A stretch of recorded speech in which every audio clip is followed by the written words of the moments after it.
Hey guys, this is Andyroo Gamer from the future, past, present, whatever. I just want to give you guys a little bit of a disclaimer before this episode starts. During the recording of it, we had a bit of a problem with OBS, which is what I use to screen record the interviews that we've been doing. And my voice is going to sound pretty low, but Brian and Magma Ren's sounds fine. The reason for this is because during the recording, OBS decided to make my voice sound perfectly fine, but made Brian's and Magma Ren's voice sound very loud. And if I were to leave it the way it was, it would have hurt your guys' ears so bad. So I made it to where it was just my voice being quiet and theirs sounded perfectly fine. So sorry if you don't hear me too much. But other than that, thank you guys so much for enjoying Doodle Noodles. We had a great time with Magma Ren. He is such a chill dude. And in fact, he has a little message for a friend of ours. So I'll go ahead and play that. And then the episode will start. So again, thank you guys for enjoying Doodle Noodles, and on to the shout out and episode. Shout out to Springtrap Plush 101. Your animations and plush videos are impressive. Keep it up. Thank you. He's gonna love that. Thank you so much. Hopefully he believes it's me, considering, it's a voice. I'll send him a screenshot. Be like, hey, this is the real dude, I promise. Hello, everybody. Welcome back to the Doodle Noodles podcast. My name is Andyroo Gamer. And my name is Boyzilla78. And today we are interviewing another creator for some reason, even though that's our thing. Magma Ren, how you doing? I'm doing pretty good. How about yourselves? We're going. Oh, we're doing pretty good. We're doing pretty good. Yeah. We're doing well. Very nice. Very nice. Very nice. Very nice. So, Magma Ren, the first question I would love to ask is if you could introduce yourself to the audience who may not have heard of you. Well, as was stated before, my name is Magma Ren, or at least that's what I go by on YouTube.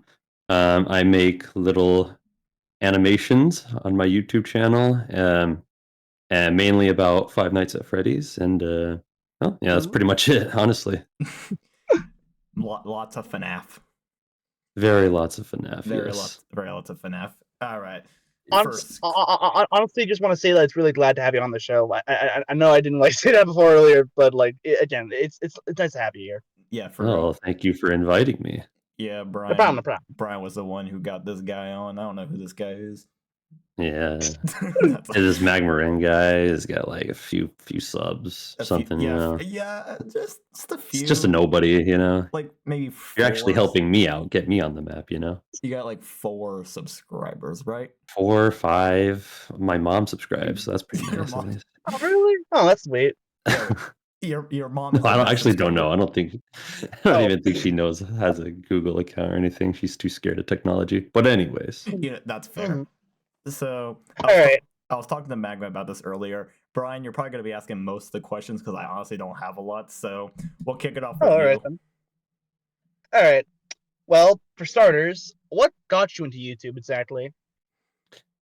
Well, to be honest, I've been watching YouTube for a really long time. I'd say since like maybe 2010, probably a little before that, using like the family computer and stuff. But I really got into it in around 2010 just because my parents got me an iPod for my birthday, I believe it was. And then that's where I really started going into the discovery of YouTube and all this stuff. And I have just been addicted to it ever since in terms of watching it.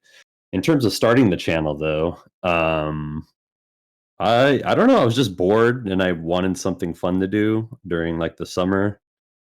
And so I made that and just uploaded dumb little videos that I just thought were funny. Yeah, you used to make it. Was the Twisted Truth your first series? Because I was looking at it. It seems like really old work. Yeah, it's very old, very old. That was my first series. I made videos before that, a lot of which because I wanted to be a voice actor too, and so I wanted to like dub comics or like just do like impressions of like characters and stuff that I liked from other media or franchises and whatever. And then I wanted to start doing like FNAF dubbed stuff, but then I was kind of like, well, I didn't want to just keep taking people's work and dubbing over it. So I was like, well, I'll just create my own little cartoons and comics. And so I started making my own, then dubbing them as well. And then they started to blow up a bit. So yeah, for real. It's a big series. There's like over 100 episodes. Well, if you're looking at that playlist, 10, well, I don't know. No, actually, that playlist says there's over 100, but some of them are just like the movies, so that doesn't really count as Yeah. an episode. How many So are it there might in be total? under 100. It might be a little over 100, and if not a little under 100. And it appears we have lost one of the co-hosts Oh, in a tragic accident. shoot. Oh, Brian damn. just, uh-oh. Frick. All right, we had a bit of a technical issue. Brian decided to crash his car, so we're gonna go ahead and continue the interview. All right. Yep. Andrew, would you like to answer your question next? All right, let's see here. What can I ask? What can I ask? How did you get into Five Nights at Freddy's in the first place? That's my question for you. Mostly from like most people, probably MatPat, just because like the games, like I had played the first game. Um, I don't know, even know how I got or why I got it. I just got it and played it.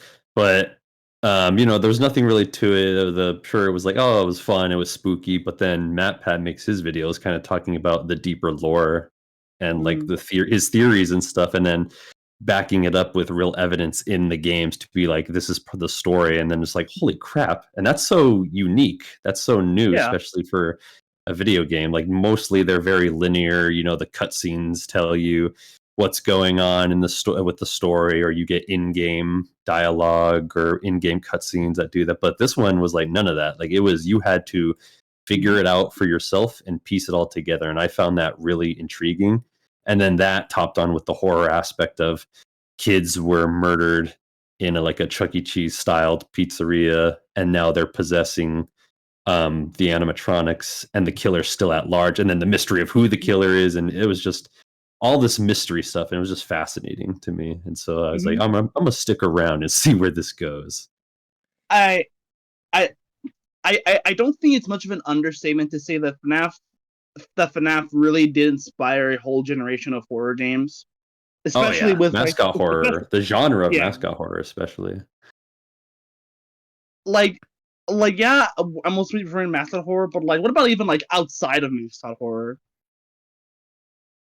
Like what? Like what other game kind of has done that? To be honest, I mainly only pay attention to FNAF. Like I don't really look at all these other fan games or very heavily inspired FNAF games. So I'm not too sure. Like which ones exactly would give you an example?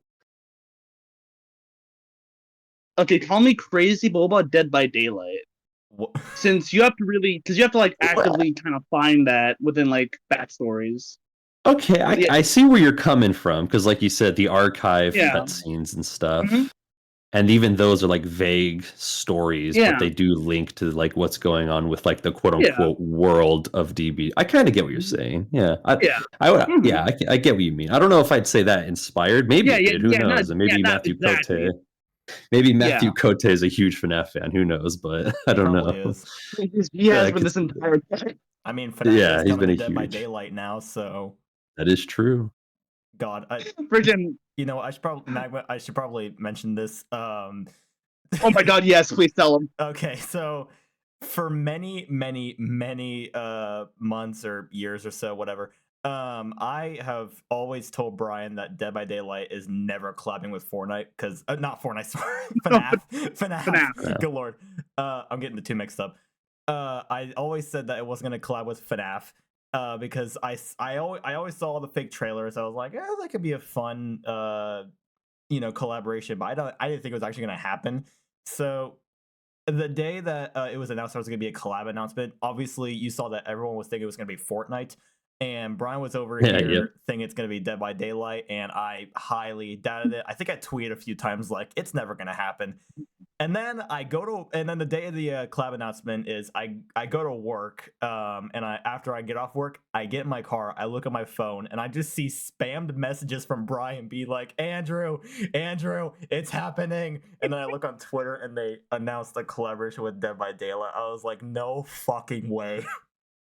Yeah, it truly was a shock to many, especially since for so long people have wanted it. And then now, and it's also weird. I mean, the way we got it too, usually DBD, they'll do like a little cutscene trailer like a few months Yeah. before the actual chapter. Whereas like this time they're like, all right, here it is. It's actually happening. We don't have any footage yet, but we're confirming it's happening. And I feel like they just did that to shut up all the FNAF fans, because every time there is a new chapter, unfortunately, for DBD, a lot of FNAF fans get like really throw hissy fits and be like, I wanted Springtrap in DBD. It's like, well, okay, hold on. It's not their fault, first of all, but so they probably just did that to like finally shut some people up by just letting everybody know right away that it's definitely coming.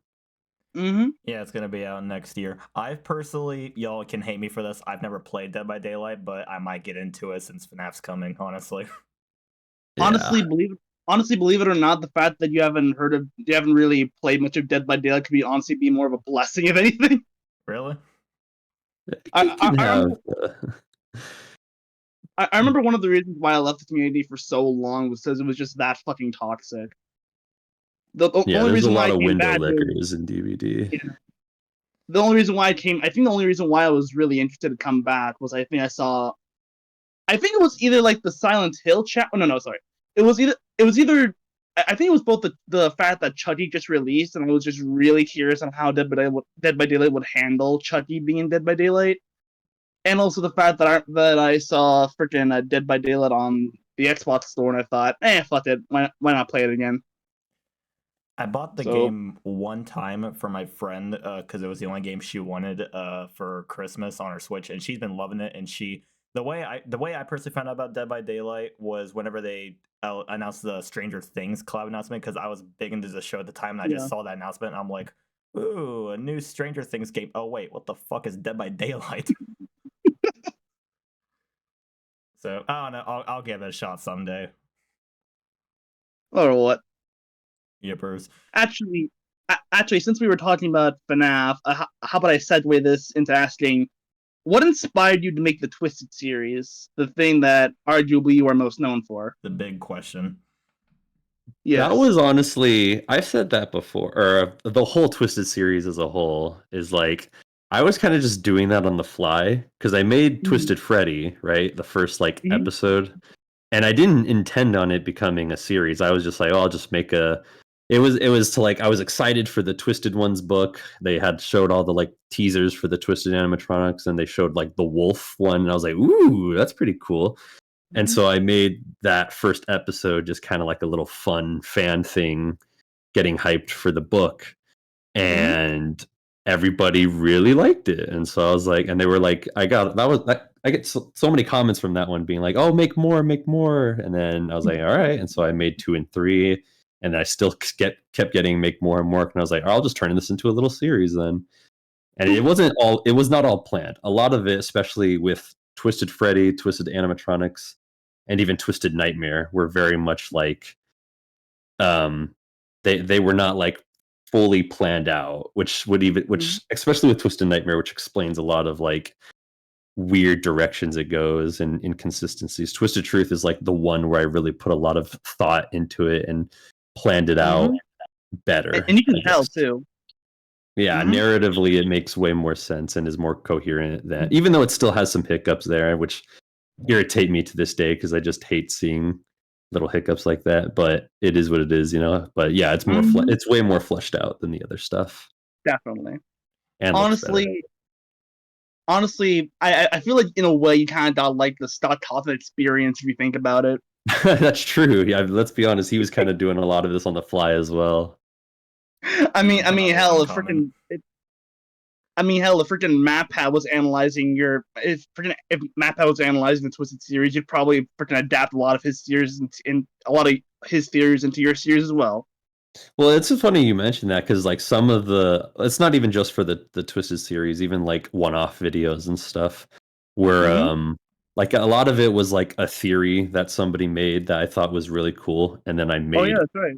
essentially an animation surrounding that theory. Or even sometimes, I don't know exactly which ones because it's been a while, but definitely some of those theories made their way into like Twisted and the not Twisted Animatronics, the whole Twisted series. That's not a bad thing.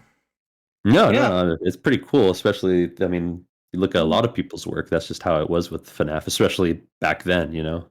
I remember like this might be a it might sound weird, but I used to see like a lot of people make like very long 30 to sometimes an hour like long SFM FNAF animations, and most of the story was based off of just what Matt Pat said about the game, like his theories and Yeah. stuff, because everybody just believed Mhm. him. And you can't say he's too far off, because personally, whenever I think of FNAF lore, I just think of whatever the fuck Matt Pat said. That's just, I know everything from him. Well, he provides so much evidence, and sometimes Yeah. it can sometimes that evidence could be like yay. It could really be like yay or nay to a theory.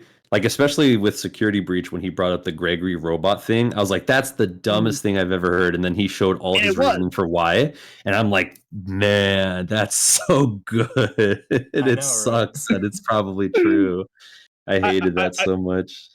I actually remember going on Twitter one time that I think he just really defined the FNAF lore. By any chance, do you know?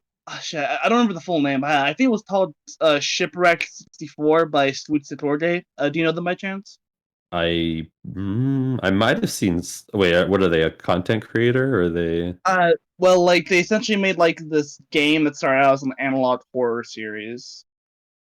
It has like a beaver sailor type character. But anyways, that's not really the point I'm trying to say. What I'm trying to say is that MatPat did cover their game, and I remember when they tweeted about it, they said freaking I think under the lines of like, after watching this, I now have come to the realization that MatPat's theories aren't shit. It's just that just that FNAF story is shit. And There's some or truth to that though, because I yeah, mean, The one, honestly, out of all the story components in FNAF, there's only one that I still choose to refuse. I still choose to refuse to believe it. I can't speak today. I still refuse to believe this one thing that Scott Costa has tried to make, which is that he's part of the story and like the games are part of the lore. And like in FNAF Help Wanted, they made the claim that some psycho indie creator like oh yeah. made all these games, and now they're trying to rebrand themselves. I'm sorry, but I refuse to believe that, because that's the most cliche thing I've ever heard. I think that was just didn't for fun though. Not gonna lie, like yeah, I think that's just Scott doing his Scott sense of humor, which is I Yeah, that's appreciate. fair. He's got a very funny and sense of humor. like again, not to make this just the FNAF commentary video, but like I Hey man, think like that's my channel. oh yeah, true, fair enough. Don't disrespect the Magma, man. Sorry, No, I'm just but kidding. what I'm trying to say is like I think like as time progresses, and I think the more you really think about like that moment, that really like fucking everyone lost their shit at. Like this was fucking Dream Theory Part 2 Electric Boogaloo, where it was freaking implied that everything we've just played was a game. I think the more you think about it, that was really just freaking in lore, Fast Food Entertainment just trying to cover up the actual events, when in reality the actual events did happen. They're just trying to imply it was all a game to throw us all off. It's very convoluted as hell, but I kind of get what they were saying now. Well, Because Yeah. I well, I was gonna say with Dream Theory, I am convinced. Not even just convinced. I know for a damn fact, even though yeah, like I can't like say because Scott didn't say it or anything, but I know for a damn fact that Dream Theory was the original story for FNAF 4. It was absolutely. absolutely supposed to be. This was all, and honestly, I didn't mind it that much just because Me neither. a lot of the things that might have warped this kid's mind to have these dreams, like the purple Mhm. guy being that purple robot, or like the alarm clock next to us. You know, there were a lot of things he put in FNAF 4 that could like allude to why certain things were done in the original Absolutely. first three games. And so I was like, all right, that's pretty cool. So it's this kid Yeah. like warping reality in his dreams to think of all this stuff because all these things were present in his life that Mm-hmm. just made him think this. And I thought that was cool. It's not like other dream theory based movies where it's like they don't show any evidence at the end of the movie. The guy Yeah. wakes up and everybody hates it because it's like, well, no, well, shit. If it was a dream the whole time, then none of Yeah, that meant exactly. anything. But at least with FNAF, there was like implications, and Yeah, like, exactly. and I think the reason, and you know what, I know this might be a hot take even today, but like, I kind of like the theory. Sorry, I kind of liked Dream Theory way more than the video game theory. Because like Oh, I see what at you're least saying. at least with Dream Theory, like you said, there was more evidence pointing towards it, but also the fact that I think in a way, just kind of narratively made sense. This franchise was sort of built off of like the fears we all had as kids towards those animatronics at Chuck E. Cheese. So in a way, it would kind of make sense why a kid would feel scared, why a kid would essentially make up this entire story about those robots coming to life and trying to kill you. I think what makes the idea of it all being a video game just feels so cheap, you know. It doesn't even feel personal. It just feels, I don't know, like in a weird way manufactured. If that makes sense. Yeah. Like, yeah. Well, I get you. And then again, for me, I guess it's easier to accept it just because I think it was just simply a joke Scott put in there, like it because nobody's really talked about it. It hasn't had any massive effect on the story from in the past or the current story. So I've just kind of like brushed it off as good one, Scott. That's funny. Yeah. Scott does like a little trolling. It really is irrelevant now, especially now that we have freaking Into the Pit, Secrets of the Mimic, that just cement the fact that this world is still kind of fantastical and supernatural in a way. I mean, unless you're like still one of those tinfoil head people who like still think everything is still a game, including Security Breach. I remember like this one guy said that Security Breach is still a video game because of all the glitches. It is. It is. It's a video game. Maybe it was their intention to make it all glitchy and broken because it's all supposed to be a game. I platinumed that game on PlayStation, and I found the glitches. I don't know why. This might sound weird. I found it kind of fun to play around with the glitches because it kind of added like a bit of a challenge to it, I guess, in my opinion, to try and get around it. But sometimes it can be very annoying. But I personally don't really mind it. I think they either they kept it in on purpose or they just kind of rushed it. I couldn't tell. Oh, it was rushed for sure. I believe it was rushed. Yeah, that game was rushed as hell. Yeah, I still love it's actually one of my favorite FNAF games. Speaking of which, Magma, what would you say is your favorite FNAF game? To be honest, probably 4. I think 4 was the most innovative of because I have a soft spot for the first 4. So, Sister Location, everything after that kind of went meh for me. Even though I did like Freddy Fazbear Pizzeria Simulator, I thought that was a fun game. I never liked Pizzeria Simulator. I don't know why. Really, it was not my. I thought it was. I mean, it's understandable to be honest. I can kind of see why. I mean, I can see why some people might not like it. It's a very different as well.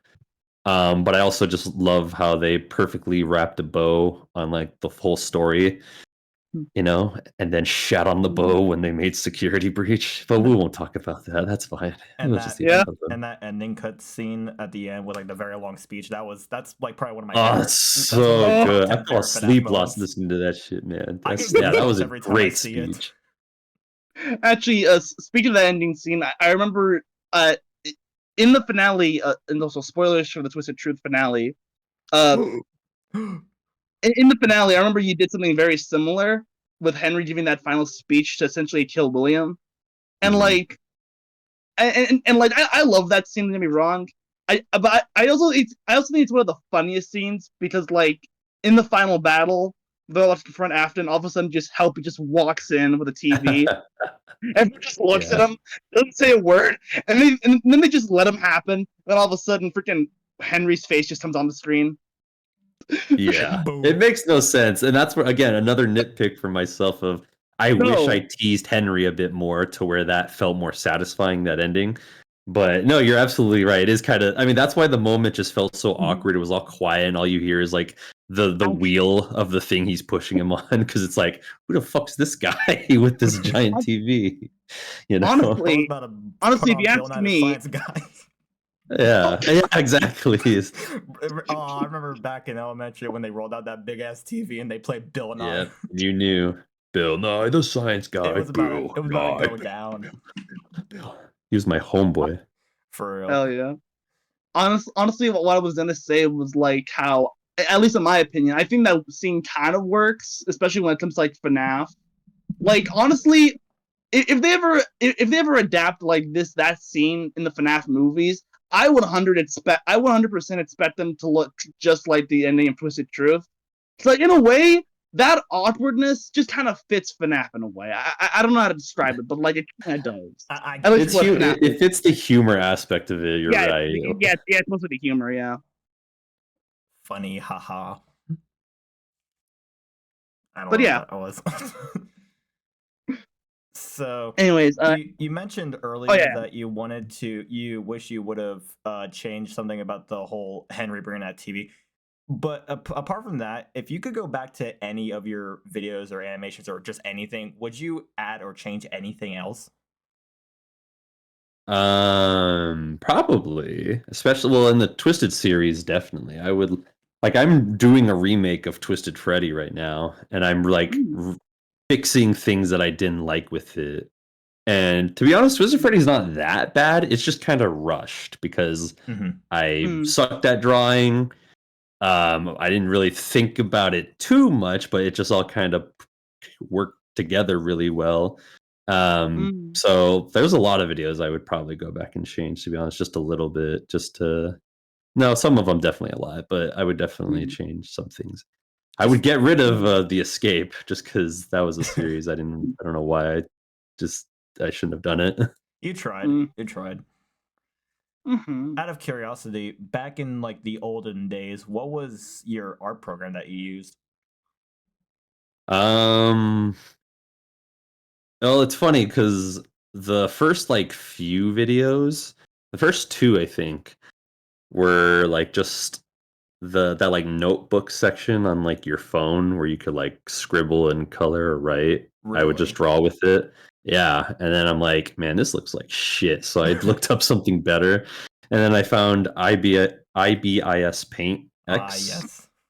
Yes, that one. And it's still pretty good today. I still have it downloaded and I just used it yesterday just to mess around with it. I'm like, man, this stuff still feels really good. Yeah, same here. Brian here uses it all the time. We're currently developing a series called BBC Recordings, and he's animating the entire thing in IBIS Paint. Yeah. I saw that they have a sick. little animation section now. Wait, you saw them?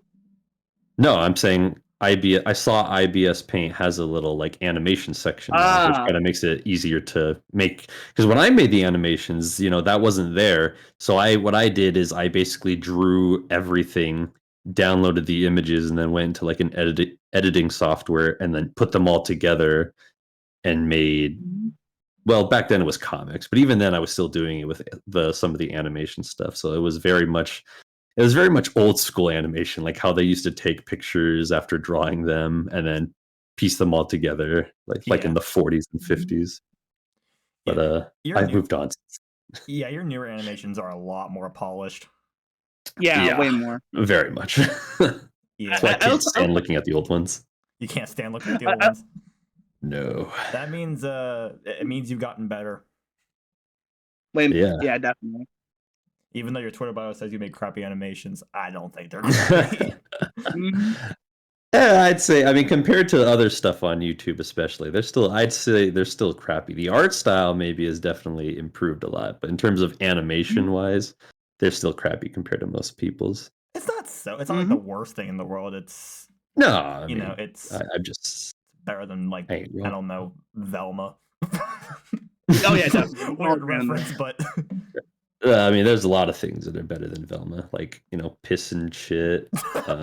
Yeah. No, I could go on. Same thing. What do you mean, man? I'd probably take the piss and shit over Velma any day. You know what? Same here. Actually, sort of segueing on this again. How did you learn animation by chance? Black magic. That's my stupid cop-out answer for every time I get that question. Of course. A lot of it was just self-taught. I went to school for animation, and there I learned that, wow, it's just all self-taught here too. Like they give you the basics and the fundamentals. But in terms of like actually animating and they'll take So like there's 12 principles to animation, right? And I don't remember all of them at the moment, but these are like well known and important. And it's like there is no one way to use each of the 12. There's many different ways to use the 12 in terms of like character using the character animating characters, or because animation is basically acting. Like you as the animator have to like act in a way, act out the scene to draw it, or like visually act it out yourself in order to draw it properly. Um and so a lot of it was just like self-taught and like looking at these principles that they gave us and being like, okay, well, what can I do with how exactly can I use these and apply these? And it's all just there is no one formula for animation, right? Like There's you've got your like tons of principles, sure. animations. Yeah, well, not even with those animations, there's a lot of different ways to do it, right? Like you could rig a character, but animating the character in different ways is still like there's so many ways you could do it, like the squash and stretch, the timing, the all these other different things. It's very very free for the mind to like go off. It's just a matter of applying it. You You can just know? be as creative as you Yep. want, but then whenever you like break into the industry, I feel like you're pretty limited to what you can actually do because you have to follow set rules. Yeah. Oh yeah, definitely. There like a lot of the like you look at like kids cartoons today, right? And a lot of them are very like they're animated very similarly to each other. You know, the art styles might be even their art styles are kind of similar, but in terms of animation, they're very like limited. There's not like so much. It's not like looking at like the early days of like SpongeBob or something, right? Like the very first few episodes or whatever, where there's just very fluent, very um yeah, I guess just fluent and there's just animations all over the place. Like they're doing a lot of stuff, whereas now they rig a lot of the characters, so they're limited to whatever the rigs on the skeleton lets them do. So Yeah. you'll never see like crazy animation like you did with old cartoons and stuff. Like rubber hose, you mean? Well, yeah, rubber. I mean, yeah, exactly. You could look at like old Rubber Hose cartoons, like well, I know they weren't really all Rubber Hose. They became more defined later on. But like the Looney Tunes, right? Oh, like the original Looney Tunes is very, very fluent animation, right? Like you get a lot out of for like real. facial expressions. The Yeah. movement is very loose, and each character is unique in the way they walk. Whereas like you look at like a lot of modern cartoons today, especially kids cartoons, where they almost all have the same walk cycle. Like you just break it down to just looking at the walk cycle. They're all very similar. Nobody has their own style. You know, that you don't look at their walk and think, okay, what is their personality like from that walk? But you look at Bugs Bunny and you're like, man, that's confidence right there, you know, because Yeah, he's like, a that's a confident character. character. Yeah, that's a character who's got his own unique walk. And then when you compare it to Daffy, you know, they're different. And then Porky, you know, just stuff like that, you know. Yeah. Yeah, whenever you like nowadays with cartoons, if you just like you said, if you look at a bunch of just if you were to put all the walk cycles together, you couldn't tell the personality from each one. Like there's just it's kind of I mean, the only way you'd be able to tell which character's which is because how their legs look, but what their personality is, it's kind of hard to tell. Yeah, it's difficult. I mean, but at the end of the day, I think because like animate, you know, you could have limited animation, but as long as you've got a great story with great characters too, you know, it's forgiving with the animation, you Yeah, know. it's all that really Yeah. matters. Yeah, because I could look at like Gravity Falls is another like I love that show, right? And it has Yeah. very limited Same. animation too. At times, there's some moments where they go off with the animation. It's awesome. Mhm. God damn it. But I still need to watch but Gravity Falls. oh, it's a great show. It's a great show. But Yeah. it's and its story is That's why I keep telling this guy. No, the you night don't listen. No, Take listen. some Exactly. notes, brother. I have Disney Plus. I meant to watch the episode. Listen, the night I was about to like, sit there and binge watch this show, it was the exact same night that Squid Game came out. Oh. So, and whenever, so I was on like episode 2, Gravity Falls, and I was like, yeah, this shit's pretty cool. But then I got a message, and my friend was like, dude, you need to watch Squid Game. And I was like, I'll give the first episode a watch, then probably go back to Gravity Falls. I haven't gotten back to Gravity Falls since. I ended up binge watching Squid Games. God damn it. I'm sad. That's soccer too, because Gravity Falls has that like FNAF way of storytelling where a lot of it originally definitely. is, and the beginning of the series is like unknown, and it's like you piecing things together. So Yeah, I've heard very, It's- very good things about it, and I think I can seriously get into it. I like the first 2 episodes. yeah, Yeah. it's a great show. Mm-hmm. Plus, comedy is But- just top notch. But what was I gonna say? Oh yeah, in regards to animation, actually that was a bad example to use Gravity Falls because they go off with their animation at times too. But I forgot the point I was making. Anyways, let's move on. It doesn't matter. Since we're on the topic of like movies and TV shows and stuff, I'm gonna copy one of Brian's questions. What's your favorite horror movie, game, or show, or whatever? Wait. Actually, before we ask you, now, Oh. let me just ask first. Actually, how did you get into horror? I like the thrill of being scared. I feel like I'm really good at like there's a term for when it for entertainment media where it's like suspending your disbelief. You know, it's kind of that concept of like I could look at something like Lord of the Rings, and even though it's like a fantasy world or whatever, I could like or like obviously fake, I can like ignore the fact that it's fake and still enjoy the world building, the characters, the laws of the world of the universe, you know. Oh yeah, and then definitely. be entertained by that. And same with horror, because like you look at a lot of horror stuff and you're like, man, that would never happen. But if you could suspend your disbelief to like watch it and be scared by it. And I like getting scared. There's a thrill. I get a thrill from being scared. Nothing wrong with that. I like to watch horror movies in the dark. I put my chair right in the middle of my room so I have no like objects around me, and I watch a horror movie with the lights off, so I always get that suspense like feeling there's something behind me. It's a great experience.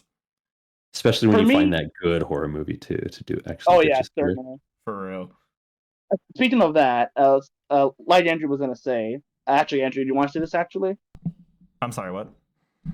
Do you want to ask the question and interrupt you by Oh yeah, I'll go ahead and do that. What is your favorite horror movie, game, or show? Or even if it's not horror, what's your favorite movie, game, or show of all time? Or well, I can answer both, honestly. Movie, go for it. Both movie, game, and show, I meant. But yeah.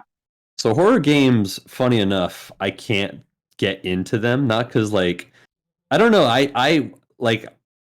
I just don't take them seriously for some reason. Like I play things like Phasmophobia with my friends, or like Lethal Company. I mean, I guess Lethal Company is not really a horror game, but it's got some scary aspects to it. And I just can't take it seriously. I just go like balls to the walls crazy. Like when there's a ghost hunt going on in Phasmophobia, I'm just like, hey, yo, bitch, you at? Just like trying to get its attention. I don't know why. I just can't take it seriously. It doesn't. I mean, there's moments where they'll like jump scare me still, and I'll scream, but it's always like fun, not like watching a horror movie where it's like the anxiety buildup and then the release from the scream or whatever, you know, or the horror aspect of it. Games don't do it for me, but movies and like TV shows definitely do it for me. And in regards to, very strange, right? Yeah, I think it's also because I like I'm a casual gamer. I don't like play too many games. I just play like I find like 3 that I like, and then I play the shit out of them until I get bored with them.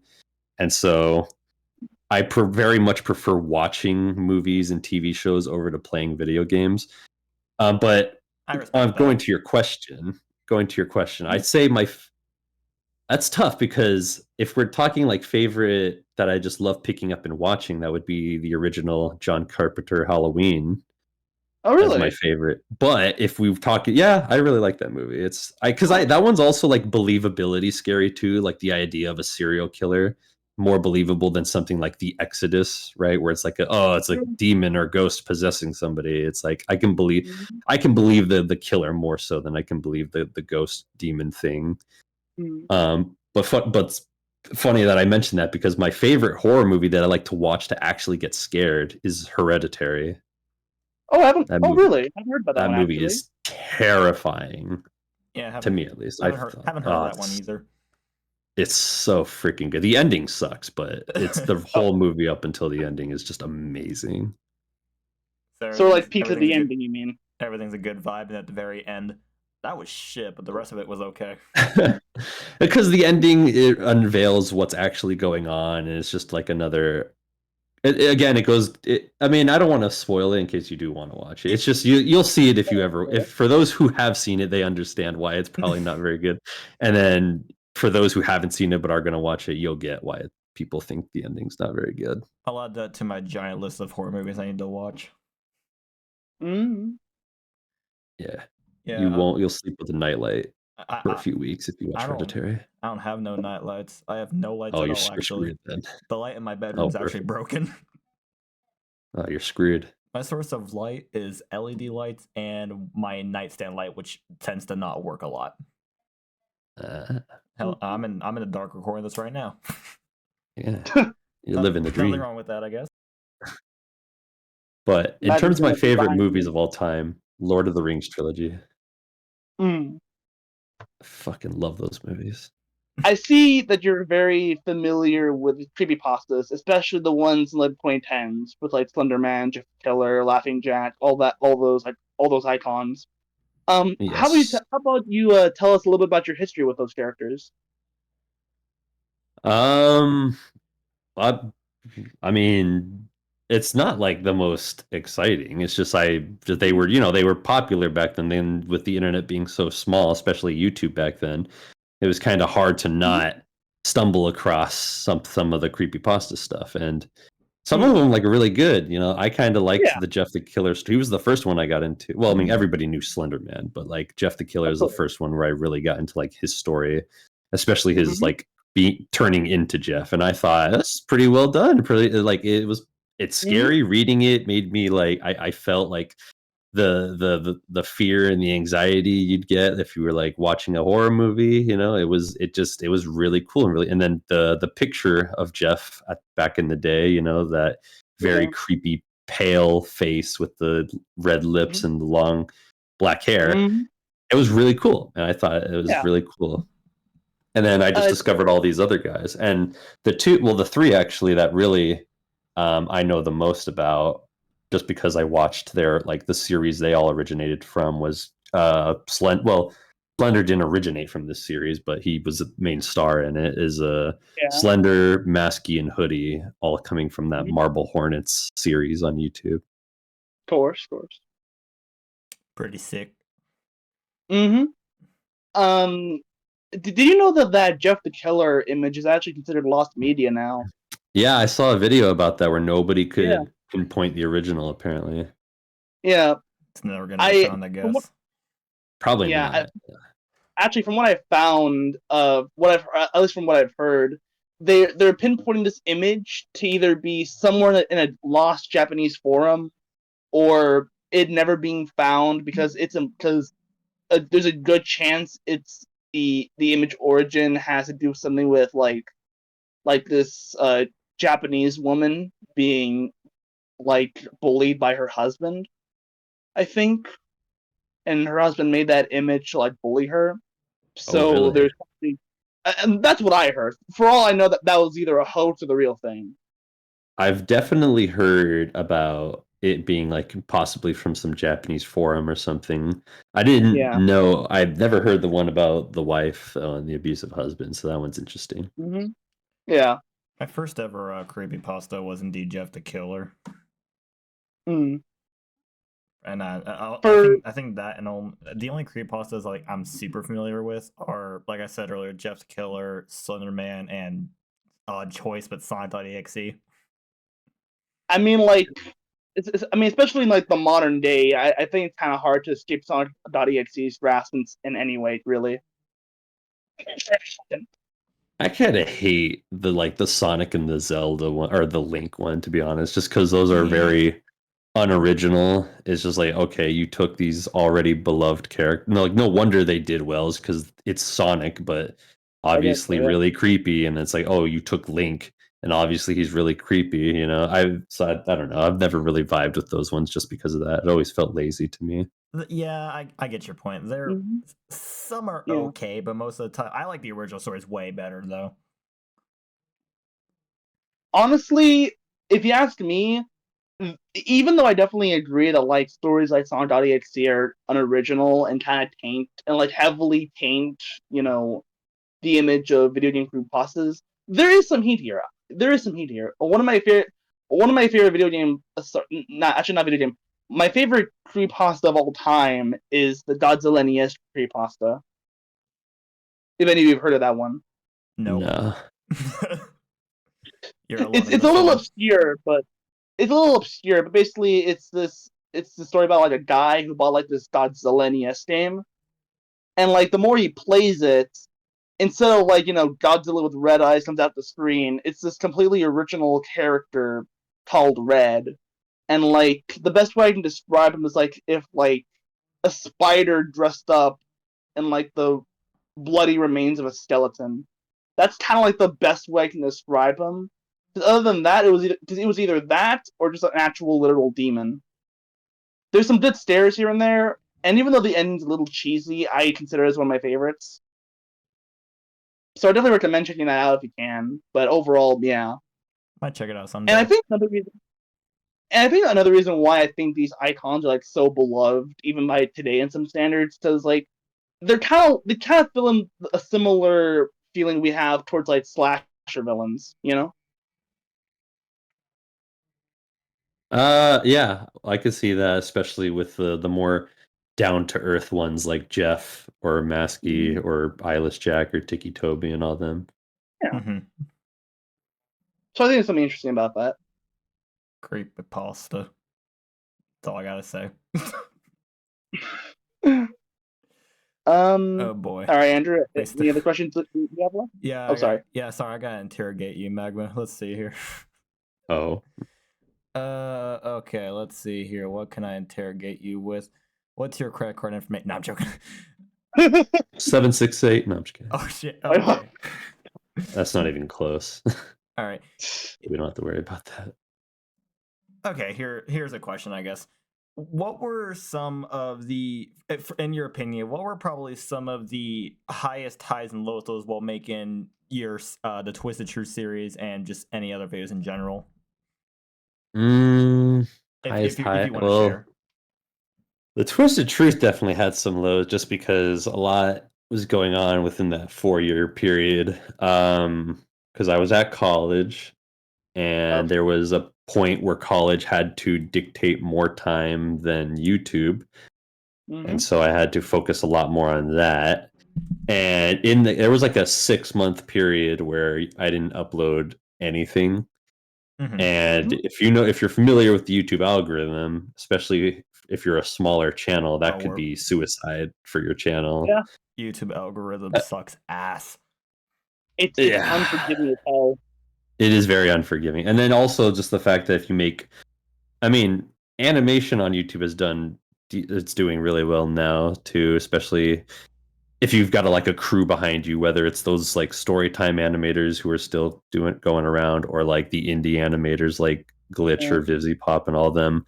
They've got like crews with them. But if you're just a guy in your room doing this stuff, because it takes a while, and then sometimes all that work can only bring in a few minute video, where it's like the YouTube algorithm, if anything that's 8 minutes or less or under 8 minutes is almost like it doesn't like that, because it prefers longer videos for watch time, which is how YouTube gets their cut of the money. It's like a lot of watch time revenue. Yeah. And I would also say you're pretty lucky, because don't you do most of your animations by yourself, don't you? Yes, I pretty much do all of it by myself. Yeah, and you have gotten a very big following, which true. Which can be very rare. So I'd be proud of that if I were you. I'm sure you are. Oh no, I am. Yeah. It's definitely. I'm very grateful for the position I'm in right now. I'm just saying, it's just like, one thing about YouTube is you get lucky. Like you could make the best quality videos you can do, or even that are better than other like objectively good videos too, right? But you got to get lucky that people watch them too, and so it's just it could be unforgiving. Nowadays you have to have like a big corporation in order to like do it. Like you mentioned earlier, like Glitch and VivzyPop, they have like whole teams and they're blowing up on YouTube. I'm sure you've noticed. Oh yeah, well they've got little studios that they run, Yeah, for real. But with like indie creators, like just by themselves, like, okay, I get Glitch and VivzyPop are also technically indie, but they're still a team. Like, I'm talking one person. Yeah. It's still very hard to, get attention on YouTube anymore. So like we said, the fact that you've been able to do all of this by yourself is really impressive. And we here, and both of us, I think I can speak for both of us when I say we congratulate you. We salute you. We salute you, soldier. Oh, thank you. I You'll, appreciate that. you'll be remembered in the YouTube Hall of Fame. I might get drowned out by all Doodle, the other channels, but it's fine. I have made my mark. nah, you'll be remembered in the Doodle Noodles Hall of Fame. Even better. Oh, perfect. I love that. Brian, I think we need to rename our podcast to just the FNAF podcast. A FNAF podcast. Has everybody? Because I saw you've interviewed other people. Has it just been about FNAF 2 with those guys? So first episode we did like talk about FNAF here and there, and then the second episode we interviewed Renzo, aka Manboy 20, formerly known as Manboy 25, and he does a One Night at Flumpty series, which is based off of FNAF. Oh, so okay. we talked about FNAF in that one.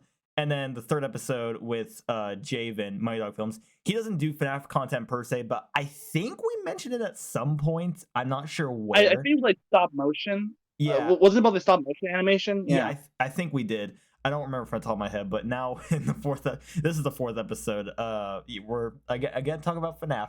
Don't worry, we have some other topics like I won't spoil it, but we have another creator coming on that is like not related to FNAF whatsoever. Oh, well, that's good for you guys, I guess. So you don't. Yeah, nothing wrong. You with don't get just stuck with FNAF talk. Nothing wrong with talking about. No, FNAF, I mean we like it, you know. Yeah, we're all fans of FNAF here. We all love it and want to see it continue to do very successfully. We gotta help Scott Kaufman milk it as much as possible.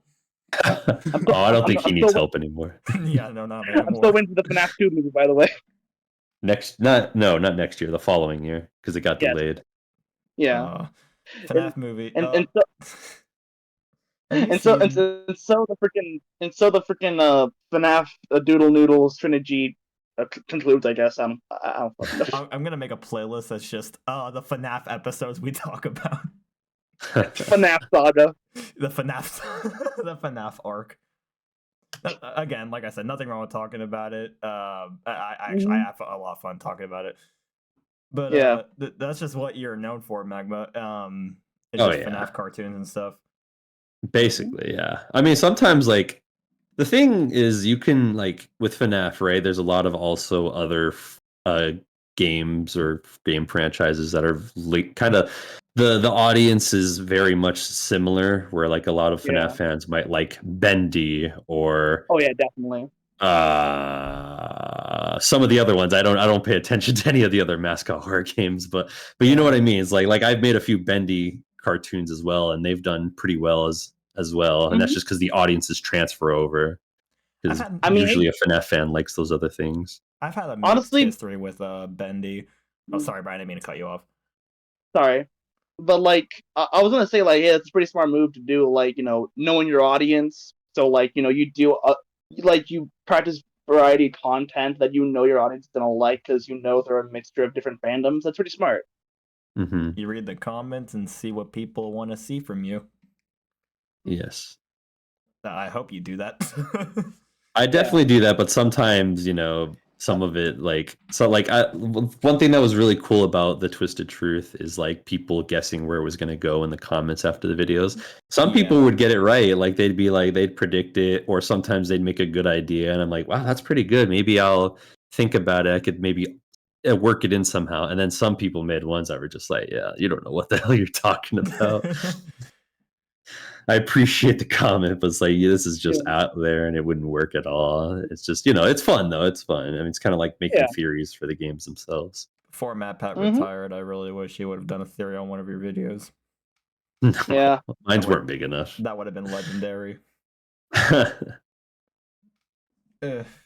So, changing topic. Sorry. Oh, no, go ahead, Brian. Changing topic. I would like to answer a question that I've actually been wondering for a long time. Oh boy. Both, what inspired you to make a demon as your persona and mascot, and what inspired your name? Well, Magma, so the whole character of Magma Ren, I've talked about it in like a Q&A video I did for 400,000 subs. But basically, the character Magma goes back a while. He was my Star Wars OC. And his name wasn't Magma originally. It was Darth Maldax. And I thought, no, that name's too nerdy. I'm changing it for this channel. And so yeah, he's a Sith, but he's not just like Sith by title, like part of the Sith Order. He in the deeper lore of Star Wars back in like the Old Republic days, the Sith were originally a species of like these red-skinned, almost scaly, human-like people that looked almost demonic looking in a way. And that was kind of like what? Basically like demon lizards or orcs. Well, I wouldn't say like lizards. Like some of them were like monstrous lizards, like, but some of them were like humanoid with like some almost scale-like textures to them, you know, but very much human. And so I was like, that's the coolest thing ever. So I made my little guy Magma on them, and then when I made the channel, I basically downgraded him to make him look more cartoonish and more appealing. And then I was like, well, calling him a Sith. Well, funny enough, I called it Magma Ren because at the time, you know, the Disney Star Wars movies weren't. We didn't realize they weren't shit. They were shit yet, and so the concept of like Kylo Ren was like really popular. And realized like, oh, they're like the new Sith, these Knights of Ren. And I was like, well, I'll make him a Ren. He's Magma Ren, like Kylo Ren. And then I know, right? And now I'm stuck with it. Falling together. There's gonna be an Andy. Yeah, Ren, right. There's gonna be a Brian Ren. There's gonna be all sorts of Rens now. No, I don't. I mean, Ren. I've stuck with Ren because I've owned it at this point. But it's like I wouldn't want to be part of the Knights of Ren anymore because they're not very cool as we thought they would be. Yeah, I get you. Honestly, I think the name like of Magma Ren just has a nice ring to it. It does. It works really well. Yeah. Very easy to understand. It's not like a bunch of numbers or anything. It's just Magma Ren. It's simple. I like it. Yeah, it's pretty nice. But I made him a demon originally because with the demon, Brian, you're probably familiar with it, or Boyzilla rather. I don't know if you're okay with me calling you by your first name at all or not. I don't care if you call me Brian or Boyzilla. It doesn't matter. I'm used to calling him Brian because I talk to him all the fucking time. Yeah, that's why I didn't want it, because I know you two are closer, obviously, and we're pretty chill too. But I wouldn't say we're like as close as you two, so I didn't want to. I didn't know if first name basis was cool, but it's fine. But it's fine. We can have a first name basis too. It doesn't matter. All right. Well, but anyways, back to but with the demon within, I was going to bring it back to that, where I was going to do a story. The story for that was basically going to be, you know, how Magma, who was just this human guy, became the demon. And obviously, I'm not doing that anymore because I just got I've lost interest in it. And so I mean, the title of demon just stuck with him for and so I mean that's because I ran with it, you know. I was like, oh, he's the friendly neighborhood demon character, and it was supposed to be like a redemption story, like this guy trying to like also not how he became a demon and then like redeeming himself to like maybe not be it, because he's like, I don't want to be this is not right, I'm you know, whatever. But yeah, so that's where the demon thing came from. The concept rather. I very much prefer the Sith one though now. I don't really like the idea of promoting making. I mean, I don't know. The idea of him being like, oh, this demon. I'm kind of like, yeah, but I don't want to promote demons and stuff. You know, that's like, I mean, they're evil. You know, you don't want to promote evil. Thing, bro. That's not a you thing. Yeah, no, that to be honest, that's the reason why. I mean, besides the fact that I just can't stand the stories and characters of things like Hell of a Boss. Another thing I didn't like about it was taking these like supposed to be very evil creatures and then trying to make them like not evil or whatever, especially with like especially with a show with Hell of a Boss, because I saw not Hell of a Boss, a Has Been Hotel, because I saw the first episode just because I thought I'd give it a try at least, and I don't like. Because that concept of Lilith, I think, is the name, which is supposed to be like this Charlie's mom and like Satan's wife or something. And the idea that she was supposedly Adam's first wife, like that's not true at all. And in fact, I've seen where a lot of modern Satanists kind of try to use that as like promote that stuff and be like, oh, I'm not to say she is one of them. I don't know, but I'm just saying it's like it's just like you're promoting lies and almost this evil that's not true, and I kind of don't vibe with that. And like I feel you, I certainly do. again, we don't really mean to like attack any religious people or anything. Yeah, don't So, do but I that. remember like, yeah. But I remember like when I saw them, like I'm usually very open minded. I'm usually very open minded to like a lot of stuff. I don't really mind a lot of things. I think the only thing that kind of made me a little squeamish about, I think the only thing that like made me a little uncomfortable in Hazbin Hotel was like sort of the babification of Lucifer.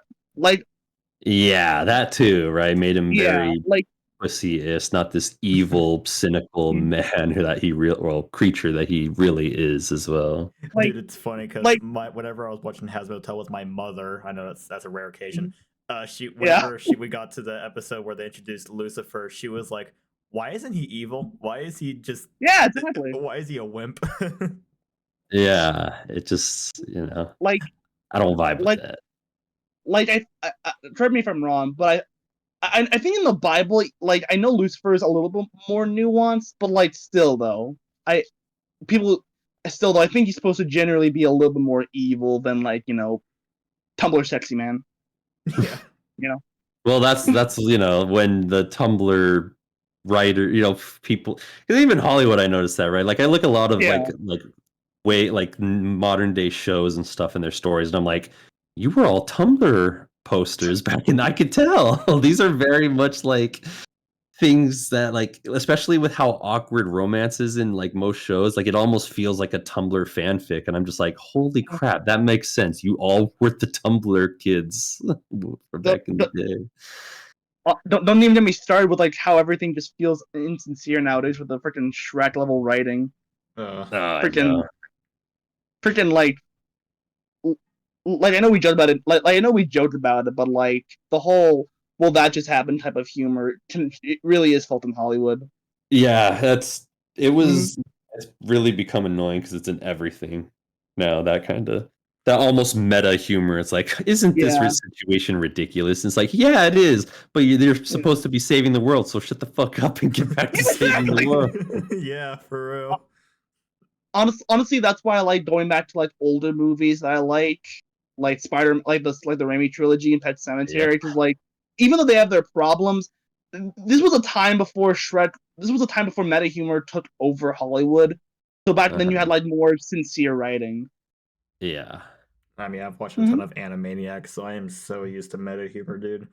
Oh, But yeah, again, yeah, that fits with Animaniacs because that's the exactly. point, right? Where Yeah, it's like Yeah, if you're exactly. That's watching a the point. Star Wars movie, you shouldn't be doing that. That's not Star Wars. They don't do that. They don't just like look at a situation and be like, "Wow, gee, Willikers, wasn't that crazy?" It's like, "No, shut up. You almost died, you son of a bitch. Now you got to go Exactly. beat the new emperor or something. Get on with it."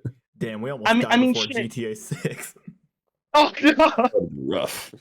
That's gonna be the next Dog, Star Wars movie. guys, I will actually lose my fucking shit if one fucking person says Skibbity in the Minecraft movie. I will Oh leave the no. fucking theater if I hear that. No. God damn it, Brian.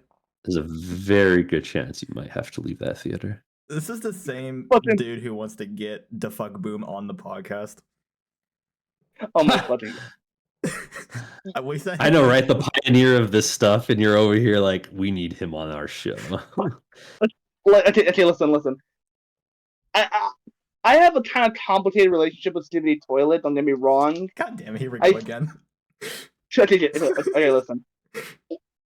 We will get to my deep thoughts on Skibbity Toilet in the future, but like just to give like the audience a taste of like what I'm trying to say and what we've been trying to like hint at these past couple of episodes. I think Skibbity Toilet is good to some capacity. I think recently it's been falling off, but like I feel like the whole fucking silly toilet man singing has kind of tainted what the reputation of what the series actually is. Because when you actually look at the series, it's not really that bad. Again, we'll cross that bridge when we get there. But like, but I will say that even I can't deny the freaking how much it's destroyed fucking YouTube society. The poor newest generation. right now Skibby Toilet's kind of fading away thanks to another meme. I You don't mean know. God. you I mean don't. Digital Circus? I don't know. No, not Digital Circus. I don't know if I want to mention it. Hmm. Do I Actually, mention it? actually, you know what? Probably you don't, because we don't want that. Yeah, I don't feel like getting on that topic today. Let's just say a different. There's a podcast surrounding that meme that's been taken over. Yeah, So I think I'll leave it at that for now. definitely. But other than that, we're currently at about the hour mark right now, so I think we're gonna Yeah. try and go ahead and wrap this up. The last two Yeah. questions. I mean, Brian, before I ask my last two questions, were there anything else you wanted to ask Magma? Sorry. Well, I was just gonna ask them, like, my two last questions are you proud of your channel, you know, the Twisted series, your videos, and how far you've come as a whole? And what would be your advice for animation beginners?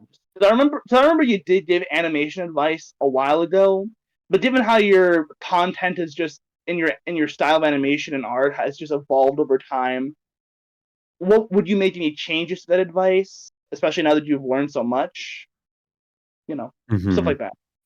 Well, I definitely am very happy where I'm at right now.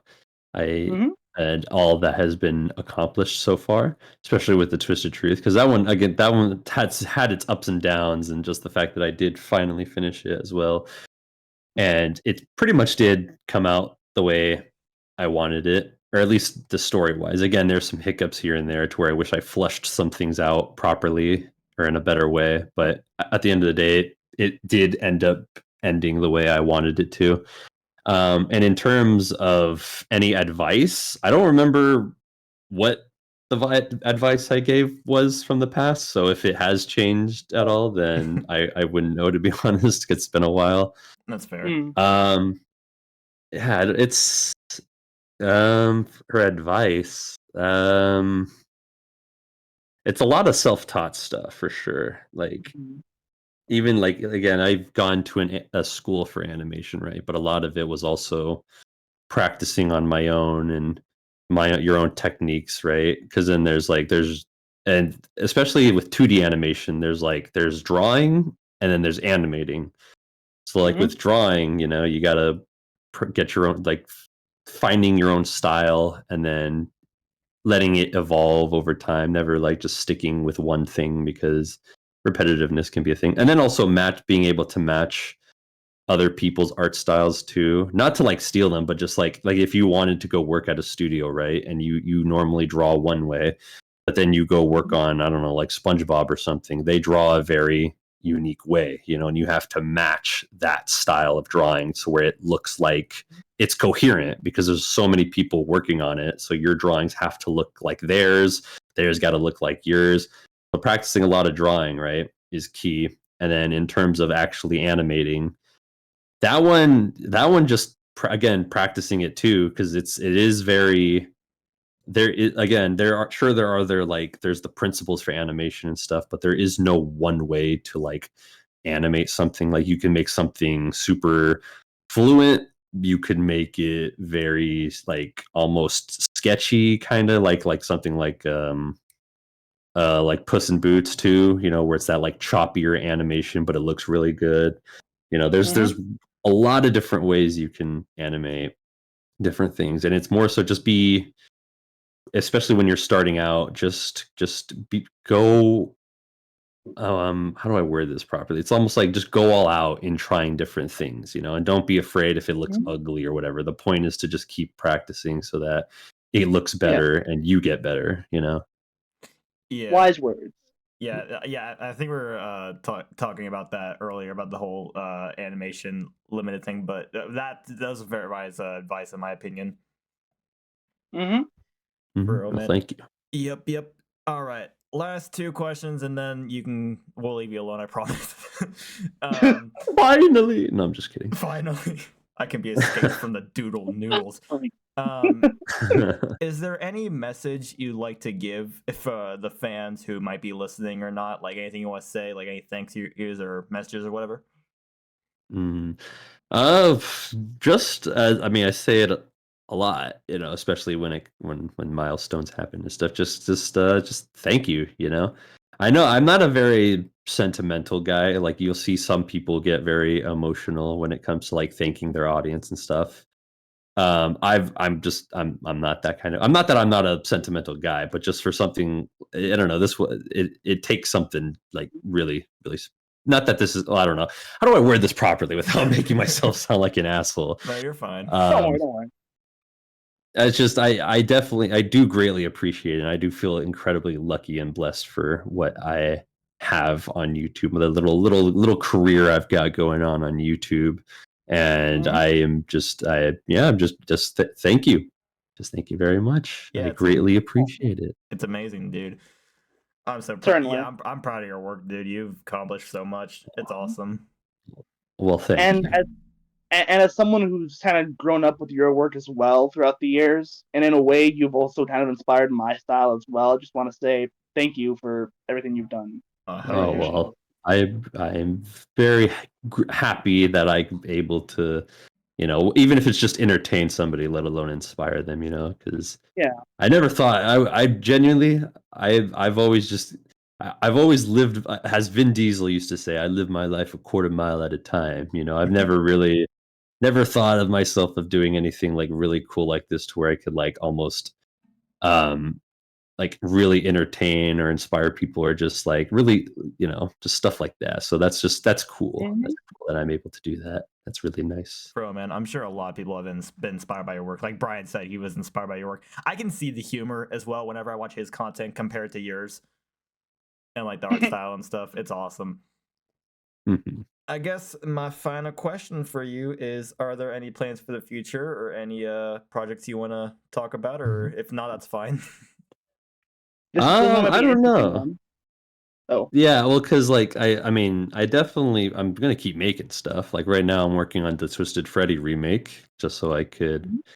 I feel like that one definitely deserves it since it's what started my channel to begin with, and it'd be just poetic to come back to it and remake it, but not change it to where like it's unrecognizable, but being faithful to the original while also, just spiffing some things up, like the narrative or the art style, of course, and the animation and stuff. Mhm. And then there's some other things I want to do, some original, but I'm always, I'm a little worried to try it just because it's, again, very FNAF dominant channel. So you never know with original stuff or things that are not FNAF. But I've got ideas, and I'm cooking. I'm in the kitchen right now. I'm cooking up some stuff. I'm sure I you get are. you. If I I've have got to the Chef Boyardee hat on. if I had to give you a little bit of advice, if you do want to move to like more original content that's not FNAF related, I would slow roll it if I were you. Try to get your audience to understand like what you want to go for and see if they are okay with going on along with the ride, which I'm sure they will. I'm sure they 100% Yeah. will. But don't just like wake up next day and be like, all right, here's new. I mean, you could if you want, but don't be like. I'm just, in my personal opinion, you shouldn't just wake up and be like, all right, new pilot for the adventures of whatever. That's not FNAF Yeah, related. no, That's just my advice, but you do whatever you want, man. no, you're definitely right. Like that's something like it just being like just something brand new out of nowhere. Like you said, that's something I'm wanting to do with one series. Boyzilla's heard me mention it before, and he's probably even Mhm. heard some of our other friends mention it. Is Is like is Sally's it okay if Party you mention World. it? Oh yeah. Yeah, just that concept. It's supposed to be like a spin-off to the Twisted series because I left some unanswered questions in the Twisted Truth that I want Mhm. to like use this as like to pursue those to get for the answers for those questions. Mhm. But like you said, that one I've got to like because it doesn't involve the FNAF characters. So I mean, it involves a few of them, but not like the main like four animatronics. And so I Yeah. definitely slowly as time go on, maybe do some one-off videos, just like showing off those characters or just some art pieces about those Mhm. characters, see what people think about it, and then if people do seem to respond positively to it, then full send it with that series, and if they don't, Mhm. then maybe not do it or keep working on it until I find find a way to make it work. Awesome. Ho- That's good. Honestly, yeah. And if I may, about Sally's Party World, from what I've seen, it definitely feels like your take on where you would take a separate location in the FNAF universe. And if I can if I myself could give you a little bit of advice, Mm-hmm. Go for it. and to also kind of like lean into what Andrew was saying by doing your own things. Try to go all out in the originality. Do some things that not even FNAF fans would dare to do for the FNAF franchise. You know, Oh, for like real. go in Mhm. directions that you see fit. Like be the wild card of your own design. I think I can best put it. Yeah. No, that is good advice. That is very good advice because I think that's another thing, right? It could be just like a FNAF clone, or it can be something Yeah. that was inspired by FNAF, but it very much is its own original work Mhm. with its own style and stuff. Like take my series for example, BBC Recordings. In a way, you could definitely argue it's just a FNAF clone. But the way I go about with my series is just so original that to a certain point you have to attach it to FNAF because it's its own thing. You know. Mhm. Uh-huh.